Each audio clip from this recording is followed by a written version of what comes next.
स्वागत है आप सभी का। आज का वीडियो बेस्ड है MCQs on excretory products and there elimination, यानी कि ह्यूमन फिजियोलॉजी का एक्सक्रीशन वाला टॉपिक है, उसके ऊपर एमसीक्यूज हैं, राइट। और सबसे पहला है question, angiotensinogen is converted to angiotensin by. देखिए किडनी के अंदर एक रेगुलेशन प्रोसेस चलता है पूरा, है ना। और उसको आपने सुना होगा rennin angiotensin aldosterone system, rennin angiotensin aldosterone system, है ना। और वो ऑस्मो रेगुलेशन वगैरह करने के अंदर बहुत सहायक होता है, ठीक है।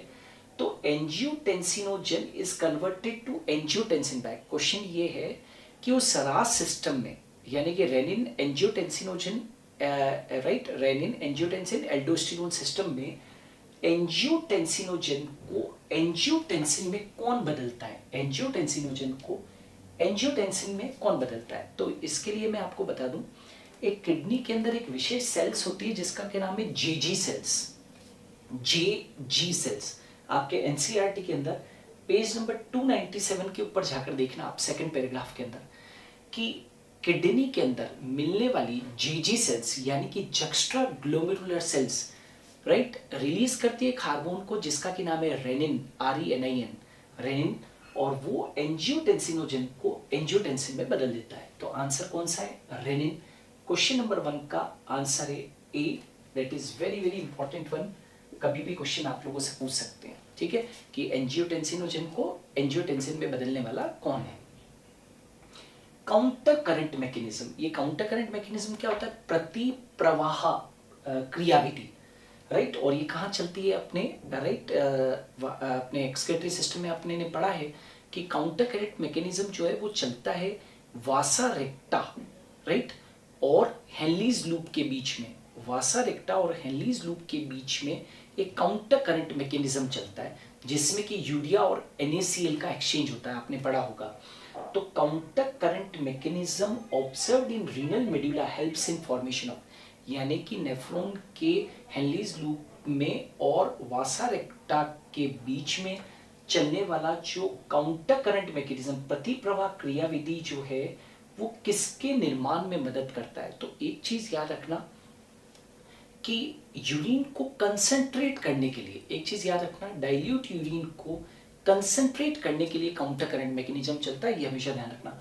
तो concentrated urine, dilute urine, reabsorption of nutrients या रीअब्जॉर्प्शन ऑफ क्रिएटिनिन, मतलब क्या, सांद्रित मूत्र बनाने के लिए, राइट, तनु मूत्र बनाने के लिए, राइट, रीअब्जॉर्प्शन ऑफ न्यूट्रिएंट्स के लिए, यानी कि पुनः अवशोषण, पोषक पदार्थों के पुनः अवशोषण के लिए, या क्रिएटिनाइन के पुनः अवशोषण के लिए। तो हमेशा याद रखना काउंटर करंट मैकेनिज्म का एक काम है डाइल्यूट यूरिन को क्या बनाना, कंसंट्रेट बनाना।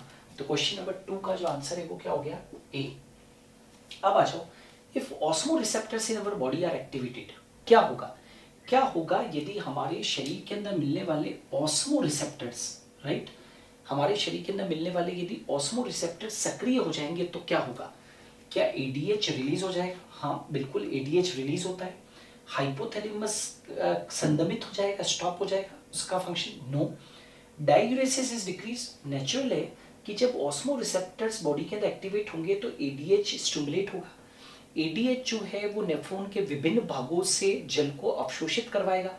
तो नेचुरली कि डायूरेसिस यानी कि मूत्र का जो निर्माण है, डायूरेसिस जो है वो कम से कम होगा, यूरिन के साथ में वाटर जो है वो कम से कम बाहर जाएगा, तो डायूरेसिस कम हो जाएगा और ADH स्टिमुलेट हो जाएगा। और फोर्थ है बोथ A एंड C, तो हाँ बिल्कुल सही है, A और C दोनों करेक्ट है, राइट। तो आंसर हम लोग क्या करेंगे, डी, कि जैसे ही ऑस्मो रिसेप्टर शरीर के उद्दीपित हो जाते हैं, सक्रियत हो जाते हैं, तो ADH का विमुक्त होना बढ़ जाता है और डायूरेसिस मूत्र जो है, राइट, उसका आना जो है वो क्या हो जाएगा, कम हो जाएगा, राइट, मूत्र निर्माण जो है वो कम होगा।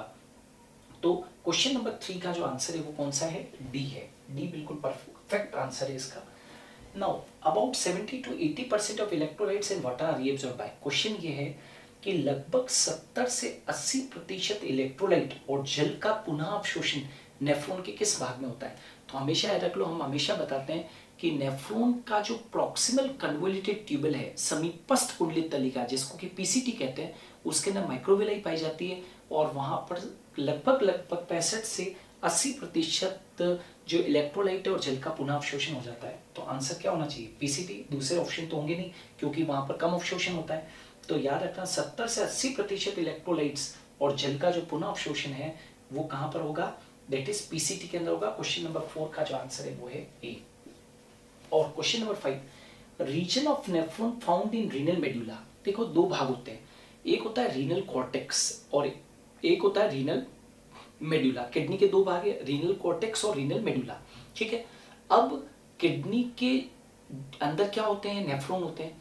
तो नेफ्रॉन के 3 भाग याद रखना, बोमेन कैप्सूल, पीसीटी यानी कि प्रॉक्सिमल कन्वोल्यूटेड ट्यूबल समीपस्थ कुंडित नलिका, और डीसीटी डिस्टल कन्वोल्यूटेड ट्यूबल यानी कि दूरस्थ कुंडित नलिका तो कॉर्टेक्स भाग में पाए जाते हैं। और जो हेनलीज लूप वगैरह जो होते हैं वो मेडुला भाग में पाए जाते हैं, ये ध्यान रखना है। ठीक है, तो region of nephron found in renal medulla मतलब नेफ्रॉन का वह भाग जो कि कहां पर पाया जाता है? रीनल मेडुला में पाया जाता है। मालपीजियन कार्पोसल नहीं, ये तो कहां पाई जाती है? कॉर्टेक्स में। पीसीटी मैंने बताया अभी जस्ट कॉर्टेक्स में पाई जाती है, डीसीटी कॉर्टेक्स में पाई जाएगी, और हेनलीज लूप आप देख सकते हो चित्रों के अंदर मेंशन किया हुआ है, वो कहां मिलती है? मेडुला भाग में मिलती है। तो क्वेश्चन नंबर 5 का जो आंसर हुआ वो क्या हुआ? That is D.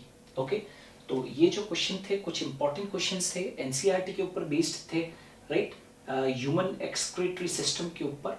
सो आप इन्हें अच्छे से देखिएगा, इनमें से कुछ क्वेश्चंस पूछे जा सकते हैं कभी भी नीट या एम्स के अंदर, right. So thanks a lot, हम लोग नए वीडियोस को लेकर आएंगे। सो कीप वॉचिंग, स्क्रीनशॉट ले लीजिए इसका ताकि आप लोग फिर से रिवीजन कर पाए।